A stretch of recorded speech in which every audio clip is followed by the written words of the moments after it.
नमस्कार दोस्तों। भारत के रिटेल सेक्टर की सबसे चर्चित कंपनी डी-मार्ट इस समय बाजार में थोड़ा दबाव झेल रही है।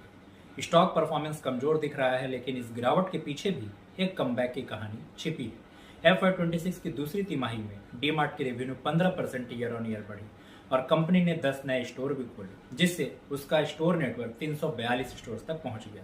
हालांकि प्रॉफिट पर असर पड़ा, क्योंकि ऑपरेटिंग कॉस्ट, रिनोवेशन खर्च और कंपटीशन तीनों बढ़े हैं। कंपनी का फ्री कैश फ्लो 3300 करोड़ के कैपिटल एक्सपेंडिचर की वजह से निगेटिव रहा, लेकिन यह शॉर्ट टर्म पेन है।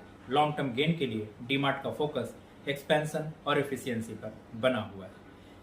हाफ ईयरली FY26 से मार्जिन प्रेशर कम होने की उम्मीद है। रियल एस्टेट इन्फ्लेशन घटा है, लॉजिस्टिक कॉस्ट स्थिर है और नॉर्थ और सेंट्रल इंडिया में डिमांड तेजी से बढ़ रहा है। डीमार्ट की सबसे बड़ी ताकत है इसकी ऑपरेशनल एफिशिएंसी। पिछले कुछ सालों में कंपनी की सेम स्टोर सेल्स ग्रोथ लगभग 17 से 20% रही। साथ ही इसका डीमार्ट रेडी यानी ई कॉमर्स प्लेटफॉर्म अब तेजी से एक्सपैंड कर रहा है। अप्रैल और जनरल मर्केंडाइज में मार्जिन भी बेहतर हो रहा है। तो हाँ, शॉर्ट टर्म में स्टॉक थोड़ा दबाव में हो सकता है, लेकिन लॉन्ग टर्म ट्रिगर जैसे कॉस्ट स्टेबलाइजेशन, स्टोर एक्सपेंशन और डिजिटल ग्रोथ की ये कंपनी और आगे बढ़ेगी। Thank you.